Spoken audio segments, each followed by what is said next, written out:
Welcome back to One Comic Book a Day, where we're covering Superboy issue 10 in the first story, The Girl in Superboy's Life, the introduction of Lana Lang.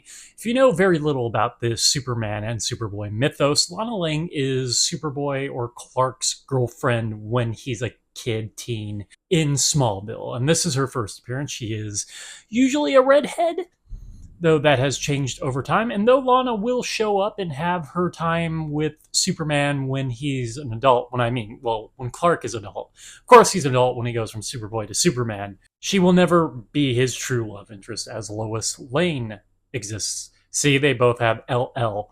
Though Lana Lang does kind of evolve into just another version of Lois, that will be a slow development as she will be progressing here, as we're going to get like a Lana story as often as we get a Humpty Dumpty story, essentially getting one per issue of Superboy, not Adventure Comics. Though I'm sure both Humpty and Lana will show up in those comics. You see, her first few stories, she's not really his love interest. Her feelings towards at least Superboy will evolve, I believe, the third story. As romance comics, love comics, become popular in the 1950s, remember, we're still very early in the 1950s. We are like in 1950. I'm trying to remember when the first love comic came out, but I think we're a ways away from that. Just a few years? Or romance comics, I should say. But those will become popular, and she does have feelings for Clark, and essentially just becomes Lois. Like, she will become a reporter later. What Lana's stories usually are is the other form of what a Lois story is in the 1950s. I mean like a Lois story from the 1950s, as she became really invested in trying to prove that Clark Kent was Superman. Lana is convinced that Clark Kent is Superboy, and she is right. The extra bit of conflict that should be making this story sing is Lana, at least for her first few appearances, will be staying with the Kents. Her parents are some sort of explorers and have to go out of town, and she will go stay with the Kents. So Clark has the problem of this nosy girl who wants to prove that he's Superboy, living in the same house, everybody being, especially him, careless about his powers. Though it never really gets into the other bit you could have fun here with, a cute girl staying in the same house as you. No, it's not very interested in that. See, we're not in the romance comics yet. So you would think the conflict of the story is constantly Clark having to get out of jams he's created by accidentally giving away his powers.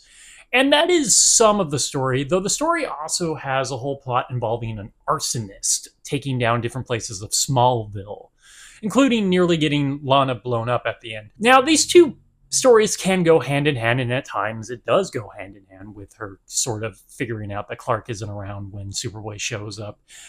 But then she kind of gets forgotten about as he's dealing with the arsonist, so it's inadvertently creating what seems like two stories pulling away from each other, and then the arsonist is taken care of around 2/3 of the way through the story as he has to get out of the whole Lana thing. And though one of the big moments of getting out of the whole Lana thing is her putting a stamp on Superboy's hand, forcing Clark to have the stamp, even though we've seen multiple times that Superman can get into like boiling water and wash things off. He gets out of it by stamping everybody in town's hand, which I honestly think is more evidence that it's very clearly Clark if he went to that much trouble to stamp everybody's hand with the same stamp. It's just the Superboy or Superman logo. The House of L means hope. But actually, the climax of the story is him getting her parents back so she can just go away. He doesn't seem actually all that interested in her at all. He's almost like an 11-year-old in personality. He doesn't seem to be all that distracted by the cute girl staying with him. In fact, from the moment we meet her, because she is a new neighbor, he's just kind of annoyed with her. She is a nuisance. She is a foil for him. And really, that doesn't have a lot to say when it comes to Superboy. So I don't think this is her best introduction. I think when we get to, say, like the third story, we get a better feel for Lana and Clark's relationship. But here we get what is just an early form of that, and it's not fully formed yet. They haven't quite figured out Lana. And she kind of works better once they get her to just early Lois. Okay, that is it from Superboy issue 10 and the first story, The Girl in Superboy's Life. If you enjoyed this video, please like and subscribe, hit the bell icon to get notifications when new videos up. I do this Monday through Friday, but Friday is a Bat Friday. We cover a Batman story, either Detective Comics or Batman. And until next time, let's ponder the question, whatever did happen to the boy of tomorrow? And what is with Clark and girls with LL for initials? Just a really specific kink. Okay, have a great day.